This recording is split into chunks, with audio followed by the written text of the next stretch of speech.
Tyson Fury versus Vinny Maddalone post-fight.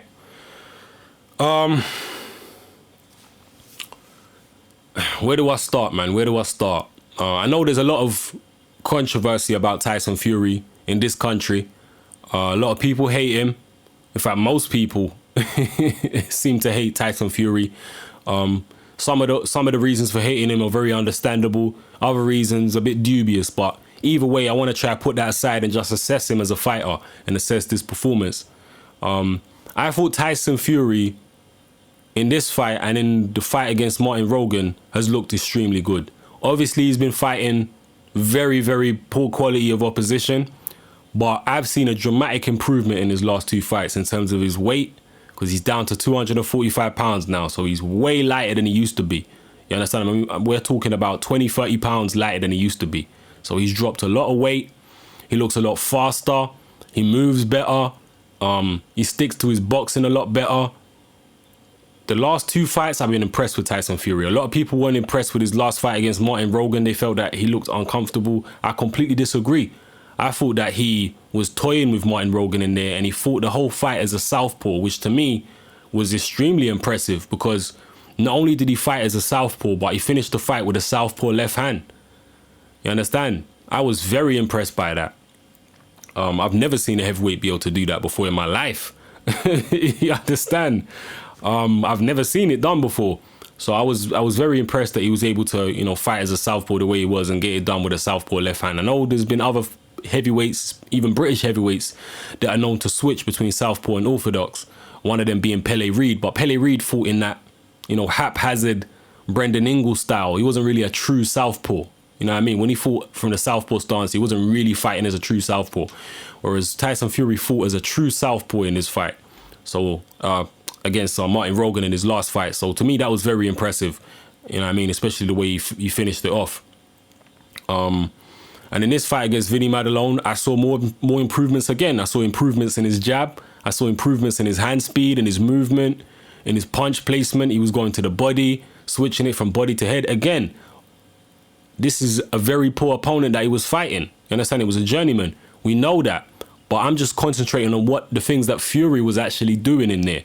You understand? He's fought a lot of journeymen before. Yeah? But he's improved a lot since he fought those other journeymen. He was keeping the guy at arm's length, throwing his combinations, showing good hand speed, good jab, working the body well. You know, I mean, you can only beat what's put in front of you. You understand? And as far as the job he did on Saturday night against Vinny Maddalone, it was pretty much punch perfect. He couldn't have done it any better than he did it. You know what I mean? So I've been impressed with Tyson Fury's last two fights. And I've always felt from a long time that Tyson Fury is more talented than people realize. I know he's hated a lot in the UK, and I know a lot of people are gonna say to me on this video, "Hatman, are you serious? Tyson Fury can't fight." But that's just how I feel, man. I think that Tyson Fury is more talented than people realize. And I don't think that him against David Price will be the mismatch that most people seem to think it is. Not now that Fury's got himself in shape. People talk about, what happened against McDermott and all those other fights. That's when Tyson Fury wasn't in shape. Yeah? That's when Tyson Fury was not in shape. Now that he's in shape, he's a different fighter. You understand what I'm saying? And on top of that, I think people are getting a bit getting a bit carried away with David Price. David Price has never fought anyone as big as Tyson Fury. So how do we gauge how well he would do against someone his own size? Tyson Fury's got a longer reach than David Price, right? And for my money, he's got quicker hand speed than David Price. You know what I mean? He moves around the ring more than David Price. I would say David Price is a lot bigger puncher than Tyson Fury is. Yeah, a lot bigger puncher. And we know Tyson Fury's been down as a professional, but David Price has been down loads of times as an amateur. Whereas, as far as I'm aware, Tyson Fury was never dropped as an amateur. You understand? So I don't think it's the mismatch that most people believe it is. I know the common belief is that Tyson Fury ducked David Price, and maybe he did duck him, right? But, ducking a fighter don't mean that the fight is not competitive. You understand? I mean, Tim Bradley had his reasons for ducking Amir Khan. You understand? But I still say to this day, Tim Bradley's got a very good chance of beating Amir Khan. You know what I mean? So it is what it is. Same way, you know, Riddick Bowe ducked Lennox Lewis. You know, his own trainer even admitted that he ducked Lennox Lewis. But a lot of people feel that Riddick Bowe would have been very competitive in a professional fight with Lennox Lewis, or even beating him. You understand what I'm saying? So, you know, it's like that, man. Even if Fury did duck David Price, it don't mean it wouldn't be a competitive fight. I personally think it would be. You know what I mean?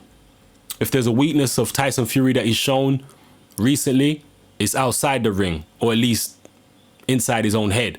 You know what I mean? Because there's been well documented, you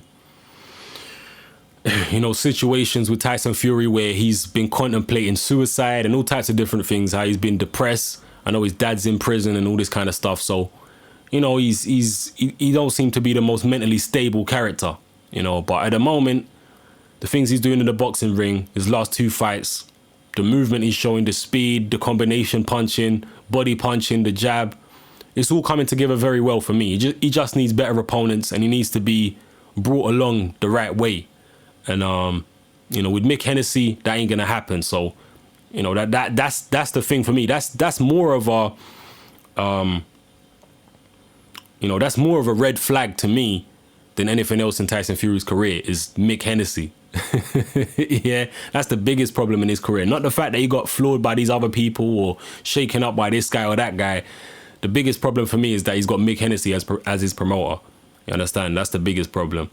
You know, when Tyson Fury fought Derek Chisora was not in shape. And I always felt that if Derek Chisora was in shape in that fight, he would have beat Tyson Fury. He might have even stopped him. Yeah. And I still feel that way. The difference is that Tyson Fury, not only, you know, I mean, we talk about Derek Chisora not being in shape in that fight, but Tyson Fury is in much better shape now than he was when he fought Derek Chisora. Look at his weight on the scales. Look at his movement and his, you know, the way he throws his combinations. He's much more fluid now. He's in better condition now than he was when he fought Derek Chisora. And I tell you this, if he fights Derek Chisora again and he's in the condition that he's in now, I think I'm going to pick Tyson Fury to win that fight again. You know what I mean? To me, he's improved a lot more than Derek Chisora's improved, you know? So I think Tyson Fury would win a rematch with Derek Chisora. And look, this is not like I'm some Tyson Fury fan or anything like that. You know, whatever. A lot of people don't like the guy, and that's cool. I've got no problem with anyone hating Tyson Fury for this, that, or the other reason, or, you know, disagreeing with my assessment of him. But I'm just telling you what I see. Yeah, I'm just telling you what I see with my own 2 eyes in Tyson Fury. And I think he's got more talent than most people realize. Do you get what I'm saying? I think a good fight for Tyson Fury next would be maybe one of the European type fighters, a big guy. I mean, I know he's promoting Mick Hennessy. And by the way, Mick Hennessy, this guy had the cheek after the fight to refer to Vinny Maddalone as a quality American heavyweight. This guy, a quality American heavyweight, yeah? My God. If that's what Mick Hennessy calls a quality opponent, then boy, Tyson Fury's, you know, next opponent is probably going to be Butterbean or something. You get me? Kimbo Slice. If that's what he calls a quality American heavyweight. Vinny Maddalone is a journeyman, a punch bag. The guy was stopped by Thomas Adamek, who can't even punch. Right? So this was a terrible opponent. Need to get better opponents. If I had to say an opponent, a good opponent for Tyson Fury over the next, or a few good opponents for Tyson Fury over the next 12 months, I would say maybe Alexander Dmitrienko would be a good opponent. Someone like Michael Grant. If he's going to beat a Klitschko, if he's going to fight a Klitschko and hope to win, he's going to have to fight some tall guys. You understand what I'm saying? He's going to have to fight some people that are the same kind of height as the Klitschkos and get used to boxing big, tall guys. He's not going to have, you know, the ridiculous reach advantage over the Klitschkos that he had over Vinny Maddalone. Do you understand what I'm saying? So he needs to be fighting some big guys. Robert Helenius, you know what I mean? Now, why not go for the European title? Yeah, he always said he wanted to do that. Why not fight Helenius? You understand? So that's there. Helenius, Dimitrenko, Michael Grant, you know, maybe even a guy like Timo Hoffman. I know he's still around. You know, these are all guys you could look at. Just fight some tall guys, man. Other than that, you know, I know he said he's ready for the Klitschko's and all this business. He's not ready for the Klitschko's. You know, he's not ready for the Klitschko's. To be ready for the Klitschko's, like I said, you have to fight some tall guys first.